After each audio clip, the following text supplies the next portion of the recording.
Hello, everyone. I'm Terralon. Welcome to Time Out with Tinseltown Mom. I'm here today with top industry business coach and international public speaker, Kayla Ibanez. Kayla launched a six-figure income from her 3-year-old daughter's hospital bed, where she spent 436 days straight fighting for her life. Today, Kayla is going to talk about her painful yet successful journey and share tips for starting your own business. Plus, she's going to offer best practices for working moms who suddenly find themselves homeschooling their kids due to the recent quarantine orders. Hi, Kayla. Welcome. Hi, thank you so much for having me. Well, thanks for being here today. You're such an inspiration, so I'm really excited to talk to you today. Thank you. That means so much. Yeah, so let's start by getting to know you a little bit. Can you give us a little insight into who you are and a little bit about your family dynamic? Absolutely. So I live in the Chicago area. I graduated college out here and I've lived here for, wow, we're almost going on 10 years now. It's crazy how fast time flies. Yes, it does. And I've been married to my husband almost 8 years, and we have 2 children who are really close in age. They're only 16 months apart. My son is named Cruz. He is 7, and my daughter Teresa is turning 6 in like a month. It's crazy. Okay, nice. So before we talk about the journey that you've been through, can you take us back a little bit? Just before your daughter got sick, what was life like for you back then? Absolutely. So my daughter got sick in January 2018. And before that point, I would describe or my life, our family is kind of like, unfortunately, what a lot of families are like these days when you have to work multiple jobs and it seems like there's always way too much month at the end of your money. So I was working 3 jobs. I had the traditional 9 to 5. I had an evening retail job. And then on the weekends, I would do grocery delivery. I've always been a hustler. And if there's a bill that needs to be paid or something that we need, I'm the one that will go and make it happen. So I spent a lot of time running. I wasn't around seeing my family very often. And we were making do, but everything came to that screeching halt when my daughter got sick in January of 2018. Okay. So while you were working 3 jobs, was your husband working as well? Yes, yeah. He had his traditional corporate job making decent money, and that's where our health insurance was through, but he didn't have as much flexibility in schedule or time. So when there was slack to be picked up, it was definitely my responsibility to do it. Did you have a regular 9 to 5 job as well? In addition Yes. to okay, what were you doing? Yeah, I was a heating and cooling dispatcher. So Oh, okay. very different than what I went to college for, which was marketing and public relations. Oh, okay, okay. So, tell us about when your daughter first started getting or having symptoms of illness. What did that look like? Absolutely. So when my daughter first got sick, we took her to the pediatrician and we were told it was an ear infection. And she was young. So when she was mopey, not really wanting to do much, we just figured that's par for the course of having an uncomfortable ear infection for a 3-year-old. But as her symptoms started to get worse, we had to deal with something else I know a lot of families deal with, and that is, do we go to another doctor? Do we go to the emergency room? What about that bill? So we were going back and forth so much. And as her symptoms were not improving, she was getting worse. She didn't want to eat anything, not even her favorite McDonald's French fries. We took her back to the pediatrician who saw just how bad she was, and she sent us right to the ER. What type of symptoms was she having? She wouldn't keep her antibiotic down. I mean, who really likes to take it? But literally, even when we'd force it, it would come right back up and just very pale. And it was something you don't want to be a hypochondriac, but in hindsight, you realize you should have taken things a little bit more seriously. Right. So how long did it take? How much back and forth went on before you got your proper diagnosis for her? Wow. Well, when she first got diagnosed with what we thought was the ear infection, she had actually started to get better. So we thought, okay, this is just what happens. Antibiotics. She got better. She started antibiotics. It was like on a Monday. On Thursday, she went back to school. We were feeling good. And it was Friday when she tanked again. So that's when we were like, okay, this is serious. And that's when we got to the ER and they were literally fighting sepsis right in front of us. And it was just one of those things you never think you'd ever experience, especially when it comes to your child until you're there witnessing it. And then what was she diagnosed with? They just knew that her immune system wasn't responding. So that was something that they call neutropenia, but that's actually more of a symptom of a greater disease or disorder rather than its own standalone thing. And to this day, they still don't know exactly what her specific diagnosis is. Oh, wow. It's crazy. Yeah, we still have no idea what caused it, why it happened, or what it is. Wow. So her immune system just started shutting down and they really couldn't explain it. Exactly. And it happened at some point when she was 3, and then she got so ill that her appendix ended up rupturing. And that's what kind of started the snowballing, why she didn't want to eat. She was uncomfortable. She couldn't keep her medicine down. So she was in the hospital from that point. Is that when she stayed in the hospital for 400 plus days? Yes, because they were trying a bunch of things that weren't working, waiting for genetic testing and other answers, which can take weeks and months. And after a while, they made the decision that they wanted to move forward with a bone marrow transplant. Now, did you have any idea that you would be in the hospital for over a year? Not at all. Not at all. Honestly, at the time when she first got sick, I was taking it day by day, and the thought of missing work for a week, that was going to be detrimental to us. So if I knew in that moment that it was going to be the journey that it was, if someone told me that, I wouldn't have believed them. That was even possible. Right. Okay, so now you have your daughter in the hospital and you're still working 3 jobs, right? At that point, I couldn't work because my husband had to keep his regular schedule for our health insurance. And I would go in like one day a week for a couple hours just to keep bringing in something. Okay. So how many days in did you realize that you needed to make a major shift or change in your career? Do you recall how long that took? I would say it was probably about the spring. So a couple months in, when it was just a lot of days of no updates, no answers, and there was definitely no light at the end of the tunnel that I could see. And I was like, this is going to be our reality for a while, and I have to do something about it. Right. So I just want to go back a little bit. When you were working those 3 jobs, did you have ambitions of your own or dreams of things that you wanted to do? Like, had you even thought about that when you were working those 3 jobs? Absolutely, absolutely. I come from a background of marketing and events and all of these things that I wanted to do, but I thought that it would be easier and more comfortable to be an employee rather than go after what I really wanted. Because what if I fail? What if it doesn't work? So I definitely fell into that pattern of just doing what is expected of me, which is to work for somebody else, work until whatever time, go home, get up and do it again. Yeah, I think a lot of mothers fall into that category. It's hard, when you have to Absolutely. provide and you have dreams of your own. So when you were working these 3 jobs, though, were you still on the side trying to pursue other things, or you just did not have time for it? Like, what did that look like? I definitely tried to, but I gave every excuse in the book as to why I was letting other people have control of my life and dictate what I could and couldn't do. And I'd say the biggest aha moment for me, even before my daughter got sick, that really made me wonder, like, what am I doing? Is when I literally had to beg the boss at my 9 to 5 to allow me to work an earlier shift so that I could get to my retail job in the evening on time because we needed the money. And they didn't want to budge. And Wow. it was to make money to take care of my kids, and they didn't care.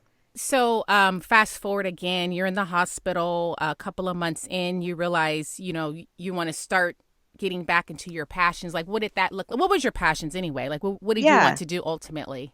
I've always loved social media. I always thought about being an influencer. I've watched YouTubers since I was barely a teenager, and I always thought about how cool it would be to be a figure in the public eye on social media. And so I started from the very first night documenting my daughter's journey on Instagram as a way to cope, as a way to not feel so alone. And also, you never know who out there could have answers that people at my hospital didn't. So I started posting on Instagram, and her story started to gain traction pretty quickly. Hmm. And then where did it go from there? Like, how did your business actually start? Yeah, I had a lot of free time sitting around and waiting, and I figured instead of Netflix binging the entire time, Hmm. I would pour into learning everything that I could about Instagram and just be like the most knowledgeable person. And so I listened to all the podcasts, I watched all the YouTube videos, listened to the audiobooks, and that's what really started doing at the beginning was being a student. That's the best way, I feel, just learning your craft before you actually delve into it. So what is an Instagram influencer? I think a lot of people want to know what that is. What is that? How would you describe that? I would describe an Instagram influencer as someone who, when they come on and talk about something, people are interested. When they share something that they're doing, people want to know more. And so when I was talking about my daughter's journey, people wanted to stay up to date. They would celebrate wins with us. They would be with us in times of bad news. And I really got to get that taste of what it's like to be someone that people seek out. Like they look up my page because they want to know what we're doing. Hmm. And so to me, that's what an influencer is. Okay. Now, do you get paid to post certain things on your Instagram page as well, like advertisement, or like what does that look like as far as bringing in income from Instagram? Yeah, I have never done paid spots. I have been sent product to review if I want to. So I've been given free product. My family has, which is just so cool that people think of us and want to send us things. And we're not forced to share it, but of course I do because when it's something we love, I want to share it. But where my business traction really started to pick up is that my page started growing and people started asking me like, "Oh, hey, how are you doing this with your photos? How are you getting so many likes and comments?" And so I started sharing tips on exactly what I was doing on my Instagram, and that's when things really started picking up. Okay. So are you a consultant? Like what is your full-time job now? Yeah, so now I do Instagram and business consulting and then also on the coaching side as well. Okay. So what does that look like? Like let's say there's a mother out there, she wants to start her own business on the side. Like how could she utilize your services? Like for example, maybe I'm not even asking the right scenario or Yeah, example, no, but I think that makes sense. I work with a lot of people who are in network marketing and direct selling, which a lot of moms are in because of the flexibility it allows to make an income from home. So hmm. people come to me and they're either stuck in their business or they're brand new. And so I look at what they're doing in their business and we figure out, okay, who are you speaking to? Who do you want to help? How can we create content and visuals on Instagram that grab the attention of the people who you want to be selling to and working with? So let's just go back when you were in the hospital because I think a lot of people are probably interested, mothers especially who want to start their own gigs on the side or even full time. Like, can you tell us what that trajectory looked like? Starting from when you had the idea 2 months in to 3 months. Like, what did that look like? How did you start becoming? Because you built a six-figure income while you were in the hospital with your Hmm. daughter, and I think people are really interested in that. I'm interested in that. I think that's so inspirational. So can you just kind of take us on that journey, like what that looked like? Yeah, absolutely. I started doing one-on-one consulting calls at the beginning, which were just over an hour. So I would get on Zoom video conference and I would take notes and write up a plan while the client and I were talking and that would be the deliverable that I would give to them. We'd work on a plan together, I'd put it together and deliver that to them. So that was relatively easy for me to do in the hospital. We'd be sitting in the room day after day and my daughter was very excited that I was there with her. And so Mm-hmm. she was as well behaved as a 3, 4, and 5-year old could be, just watching me in action. And and she'd be in the background, and people knew that that was part of the territory of working with me. That Yeah. I'm here with my daughter. If she needs something, I'm going to get up and take care of it. And so it was definitely building my brand around the fact that I was here taking care of my daughter and that the business was secondary. Mm-hmm. Yeah. So that's what started, and then I moved into group coaching and creating group programs, built out of the need that there are only so many hours in a day, and I can't work one-on-one with everyone. So that's how I started to scale. Was I could have a program with 30, 40 people in it and do one group call every week and be able to serve more people at once. Oh, interesting. Now, how did you get your first client? What was that like? It was it was definitely an emotional roller coaster of when you decide that you want to start charging people for something, there's a lot of limiting beliefs you have to overcome of who's going to pay me? Am I even good enough? Do I know enough? And I am someone that started severely undercharging for what I was doing and built up from there. So my first client was after 5 no's back to back, and that was for $75. Mm. So it was definitely very, very cheap. And now for a similar service, it's well over a couple hundred. So just Oh, to kind of wow. give Mm-hmm. perspective of where I was, and then as the demand increased and my experience and my knowledge grew, the pricing grew with it. Right, right. You're more in demand and, people need your expertise. So it should go up, really. Exactly. So your first client, was that someone who reached out to you on Instagram or were you selling yourself and trying to get clients?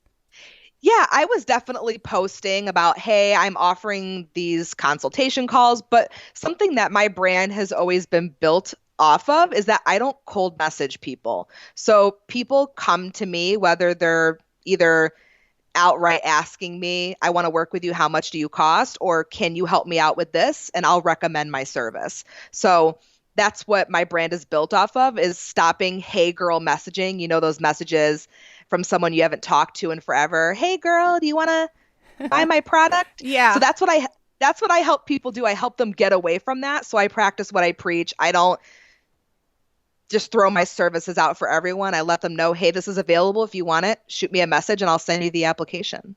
Oh, interesting. Now, do you provide a course where people take for several weeks or is it primarily one-on-one or the group teachings that you do? Yeah, I do have a group program that's an 8-week group coaching program. So that takes you through my system, essentially, my Stop the Hey Girl method about how to figure out who you want to speak to. You create content for them, and then this is how you get people to sign up with you. So exactly the system that I follow is what I teach in that group program. Okay. Now, is this for people who primarily want to be an influencer on Instagram, or what if they want to be an influencer on YouTube or other platforms? I would say that the overall message and principles can be applied to anything, any social media channel, but Mm-hmm. the specific strategies that I highlight are in my zone of genius, which is Instagram. Right. And definitely small business owners, online business owners, whether you have like an online consulting, coaching, you sell a physical product, digital product, all of those things work with the program. Mm-hmm. Now, do you teach people how to monetize their brand, even if it's like, okay, starting with PayPal or whatever method, Amazon, whatever method that they might want to use? Like, do you go into that depth with them?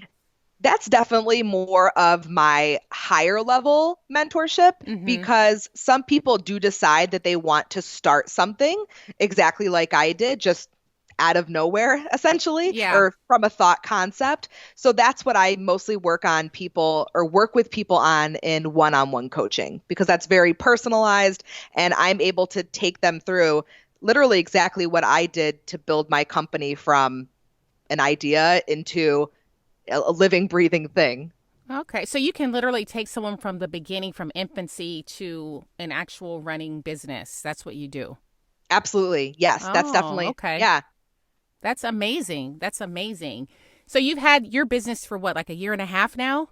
Yeah, just over a year and a half, which is crazy. Wow. And how long did it take for you to start making six figures? I got my first paid client at $75 in October of 2018, and I officially hit the six-figure revenue mark.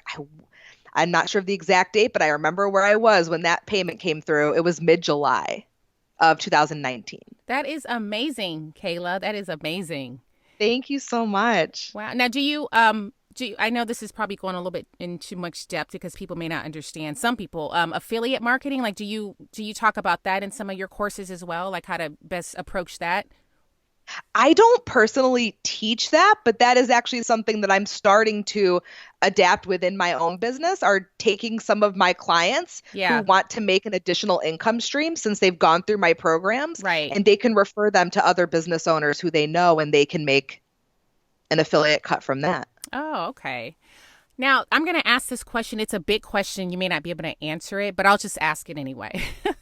Sounds good. So, what would you say to that mother who's working? She's hustling for her family, but she's got dreams and she wants to start something on the side, but she feels like she has no time to do it.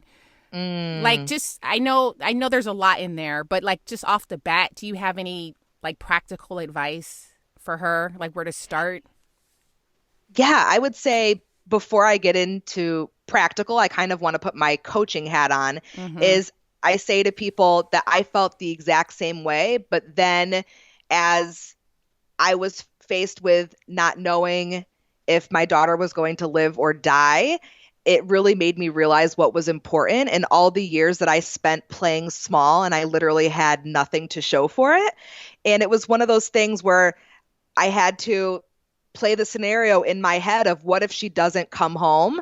Like, was I the mother that she needed me to be for her life? And the answer was no. I was working 7 a.m. until 10 p.m. at night, never saw my kids, and I still was struggling.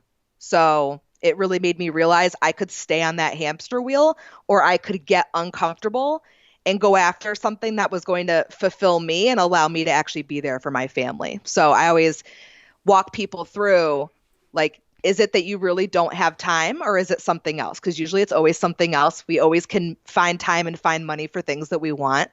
And as far as actionable things, I'd say ask yourself, what is it that you really want, and what life do you actually want to have? And are the things that you're doing day to day right now supporting that vision? Mm-hmm. And most of the time, if someone's unhappy, it's going to be no. And I'll say, okay, well, what things can we start to change? Because I know it's not everyone, thankfully, is in a scenario where your life is just does a full 180, but we can still make subtle changes towards developing what we want. And so I always start with people really small. Like, if you want to create a service or a product, let's start brainstorming and start talking to people about it and see if it's something that they need. Is it filling a market need? Is it something people would purchase? And then once we do that market research, then we can start to figure out, okay, how can we take this idea and actually turn it into something? Mm-hmm. All right. And then you mentioned binge watching Netflix. I think if people stopped doing that and started working on their goals and their their dreams, they would have a little bit more time too. Like that's something else that I think, just as a whole, we could do better. Just finding areas where we're spending that quality time, working on our goals and our dreams and our ambitions, as opposed to things that really don't lead us anywhere. That's what I find It's too.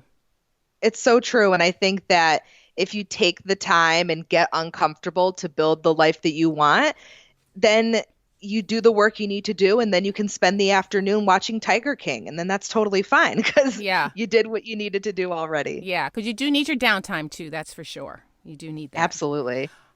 So now, we're in this quarantine. We're in a different state right now. And now we're having Hmm. parents who are working from home while they're homeschooling their kids. Like they didn't ask for this, but that's just the situation we're in right now. So, you're used to working under pressure, and I'm sure you can offer some advice to those parents who suddenly find themselves in this scenario. Like, what would you just say right off the bat to those parents? Maybe they're stressed right now because they're working from home full time and also finding themselves having to homeschool their kids. Is there anything practically just off the bat that you could think to say to them? I definitely understand the stress. I am definitely not a homeschool mom. I have learned as I'm staring at a pile of papers that are killing me slowly. But I would say I've heard people say things like keep the same routine as when you were working. And I disagree. I think it's about developing a new routine that works for you, your other commitments, and also works for your kids, depending on their ages. Because what I've noticed with mine is they can sit in a chair with their teacher for a few hours and do work, but I can't get mine to sit for more than 15 minutes to Mm-hmm. work with me. They just don't respect me the same. And I get it. It's totally fine. So, what I found that works best for us is I develop that new routine first, and then I schedule time in my phone for school. And like I show my kids, like, okay, from 12 to 2, we're going to do some work, take a break for lunch, and do some more so that they are a part of the conversation. They know what's going on. And so when the clock strikes 12, it's not a surprise for them. And then something else that has really worked for me is just sometimes good old bribery. If you want tablet time, if you want to play the video game, you got to finish these worksheets for your teacher first. Mm-hmm. Mm-hmm. Now, do you set any specific boundaries just up front with your kids? I would say I'm definitely not the best at that. We have had plenty of days during this time of quarantine of not getting much done other than watching TV and taking the occasional meal break. But I also believe it's important to give yourself grace. None of Mm-hmm. us have ever been through anything like this before. And you might be feeling the pressure to have the perfect mom schedule and do crafts and all this stuff with your kids. But honestly, I think that what your kids are most excited about is just the fact that those of us that are home, that we're together, Yeah. and they're just happy that you're here, and don't feel pressure to do all this work because kids are smart, they're resilient. Anything that they don't pick up through homeschooling, they're going to get it next year. Yeah, yeah. And I love that you said give them grace because they do need grace because this is new for them too. So we all need grace. So I'm glad you highlighted giving the kids grace too because I think that's important. Absolutely. And I know that they miss their teachers, they miss their friends, and I'm sure they're just as conflicted about everything as we are between the gratitude that we're healthy and that we're together, and also, yeah, I miss my lash appointment and my hair Yeah, appointment. right. We get to feel both, and they both get to coexist. Mm-hmm. Exactly. So how's your daughter doing anyway these days? Absolutely. So she had the bone marrow transplant in January of 2019. My son was her donor. He was a perfect Oh match, and wow. from that perspective, she is doing so well. As soon as this quarantine stuff is over, she does have a few reconstructive surgeries as a result of the appendicitis that she had when she first got sick. But that stuff can wait. As of now, it's more cosmetic. As of right now, she's doing really well, and she got sick when she was 3, and she's going to be 6 in May, which is just it's a miracle. Doctors have said that there were 3 times that they were really scared for her life, and of course they told us this after the fact. But every day, anytime people see her in the hospital, they say she's a miracle. You know, I was thinking that she's a miracle and that you guys must have been doing a lot of praying, especially because they didn't even officially diagnose her and she's better. So true. And I will admit, I'm not much of a prayer, but when she was first really sick and it was touch and go, and I was afraid to go to sleep at night because if something happened, I was like talking to my grandma. I'm like, God, I'm like, just give me a sign of like what I need to do to be the mom that she needs me to be, and I'll do it. And I'm really proud to say I did it. Mm. Wow, I'm able to be here with her every yeah. single day, every doctor's appointment, every surgery. Yeah. This is such a great story. I just hope that you're writing a book out of all this. That was one of my dreams as a kid to write a book. So Okay, you need maybe to write this a is that book. next You chapter. definitely need a book. And then I'm going to bring you back on when you have your book. Oh my God, that does sound awesome. Seriously, I I mean, love you that can help. idea. Yeah, I think you can encourage and help so many people, like with your daughter's story, and also just you building this, stream of income that so many people are trying, but they have no idea where to start.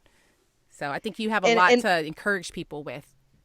Thank you. And also, I love what you said too about, you built it, had no idea where to start. And I really want to drive that point home too, is that when I started, I literally had no idea what I wanted to do or create. I knew I just wanted something. Yeah. So if you are like, I know I'm meant for more and I know I'm meant to do something, but I have no idea what, you're on the right path. You do not have to have everything figured out to start. Oh, that's so great that you said that. That's encouraging a lot of people. You're a big encouragement. Thank you, Kayla. Thank you. Thank you so much for being on. I'm encouraged just from your story. Like, I'm so excited. Like, I'm smiling from ear to ear right now, just hearing your story. So, where can people find you if they want to know more about you and also maybe take some consulting classes? Absolutely. I am on, of course, Instagram is my primary place that I hang out. My username is my name, Kayla Ibanez. And I also have a podcast. It's called the Stop the Hey Girl podcast. Oh, awesome. Do you have a website as well? I do. It's kind of a really long name. It's on Kajabi. I don't have an official URL yet because my website actually just went live like 3 days ago. Oh, wow. But it's on my Instagram. Okay. So people can reach out to you on Instagram if they want to take some consulting courses from you, though. Absolutely. Okay, perfect. Thanks for listening to Time Out with Tinseltown Mom. If you liked what you heard today, please be so kind and rate, review, and subscribe on iTunes or wherever you listen to podcasts. Until next time.